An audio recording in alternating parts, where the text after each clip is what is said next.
Aquel domingo por la tarde, en un salón lleno de fotografías familiares y una vieja radio encendida, Carmen escuchó algo que marcaría el resto de su vida. Su madre, Amalia, la llamó con esa voz suave que usaba para las cosas importantes. La hizo sentarse a su lado con las manos entrelazadas y le pidió una promesa que no era fácil. Cuando yo sea mayor no sirva para nada y tal vez ni siquiera te reconozca. Prométeme que no me llevarás a una residencia. Prométemelo. Carmen no dudó. Lo dijo sin medir las consecuencias, porque en ese momento todo parecía muy lejano. Te lo prometo, mamá. Y ese te lo prometo se convirtió en una semilla que fue creciendo dentro de ella durante años. Amalia era una mujer dulce, de esas que huelen a colonia de lavanda y pan tostado. Siempre había cuidado de sus padres.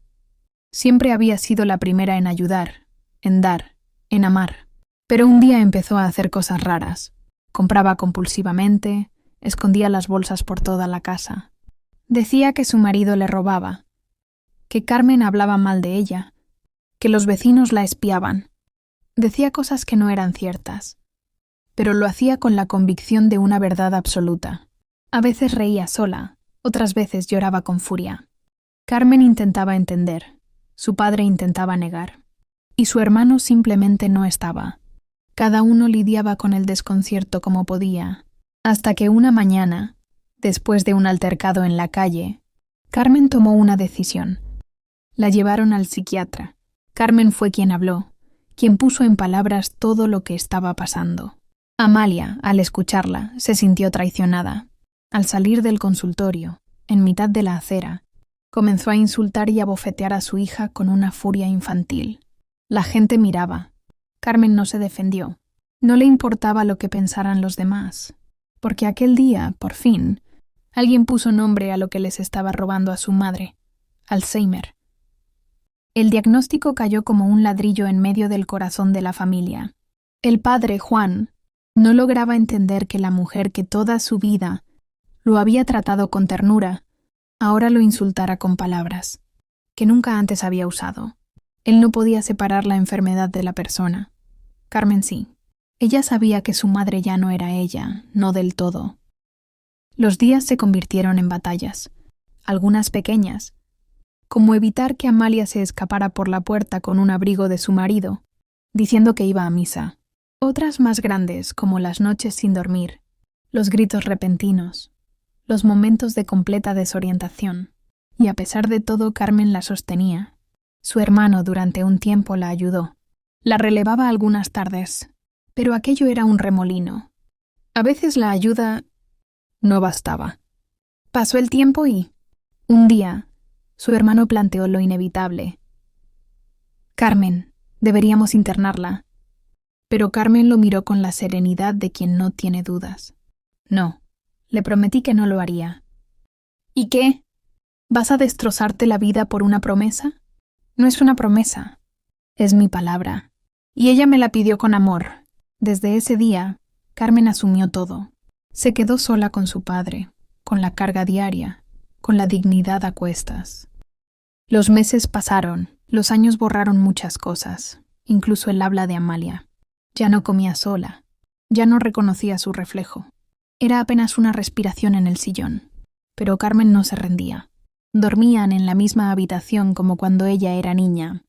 Una noche cualquiera, sin luna ni testigos, Carmen se acercó. Le tomó la mano arrugada y preguntó, en voz baja: ¿Tú me quieres, mamá? Y como si la conciencia hubiera abierto una pequeña rendija, Amalia respondió: Sí, hija. Te quiero muchísimo. Fue la última vez que su madre dijo algo con claridad. Unas semanas después, murió en sus brazos, como si supiera que su promesa estaba cumplida. Tras la partida de Amalia, el silencio fue más grande que nunca. Carmen, sentada en el borde de la cama vacía, tocaba la almohada aún marcada por la cabeza de su madre. Su padre, en la sala, intentaba leer el periódico, pero no pasaba de la primera línea. Ambos compartían la ausencia en dos lenguajes distintos, ella en lágrimas, él en un mutismo que pesaba. La casa seguía igual, pero ya nada lo estaba. El aroma de su madre seguía en las mantas, en la mesita de noche, en los rincones donde solía rezar en voz baja, pero Carmen sabía que pronto hasta esos rastros se desvanecerían. La ceremonia fue sencilla, pocas personas, muchas emociones. Algunos vecinos que apenas conocían a Amalia, en su etapa final, lloraban al recordar su dulzura de antaño. Carmen colocó un pañuelo bordado y un rosario sobre el ataúd, como último gesto íntimo. Cuando bajaron el féretro, Carmen no lloró. No porque no doliera, sino porque no tenía más lágrimas. En su pecho solo había una certeza: había cumplido. Y lo había hecho por amor, por lealtad, por esa promesa que alguna vez sellaron cogiéndose de las manos madre e hija. Unos días después, Carmen entró al cuarto. Era la primera vez que lo hacía sola desde que su madre partió. Abrió el cajón de la mesita. Dentro había pañuelos doblados con esmero, fotos antiguas, una cajita de madera y una carta sin abrir con su nombre. Para cuando yo ya no esté. La abrió temblando. No contenía grandes revelaciones, solo palabras suaves, llenas de gratitud. Gracias por no soltarme, por no dejarme sola. Ni siquiera cuando ya no era yo. Carmen la abrazó como si pudiera devolverle el cuerpo entero de su madre. Pasaron las semanas. Algunas cosas cambiaban. La ropa se guardó. Las medicinas desaparecieron del baño.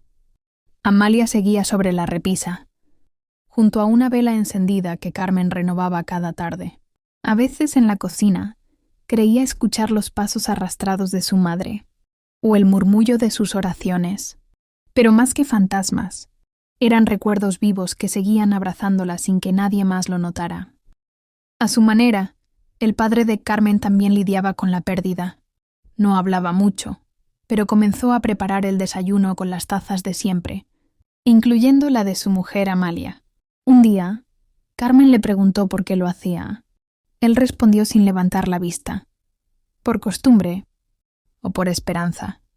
Sentados en la cocina, compartieron silencios, café y miradas que decían todo. Amalia ya no estaba, pero la vida en común lo sabía, tejido con hilos tan profundos que hasta el dolor se compartía. Carmen comenzó a darse cuenta de que muchas cosas que hacía cada día, sin pensarlo, eran enseñanzas de su madre. Cuidar el jardín, colocar bien el mantel, preparar el flan con cariño, corregir sin humillar, mirar a los ojos. Su madre estaba en todos esos gestos pequeños, en cada decisión tomada desde la ternura.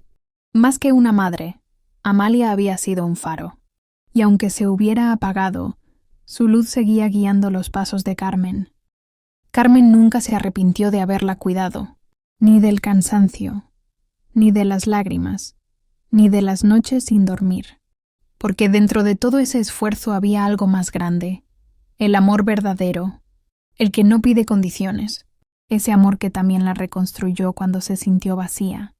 Una tarde, sentada en el porche, escribió en su diario: «Cumplí mi promesa, mamá. No sé si lo hice bien, pero lo hice con el alma, y eso me basta». Y cuando alguien le preguntaba por qué lo hizo, ella respondía sin dudar: «Porque no hay herencia más digna que la que se da en silencio, sin aplausos».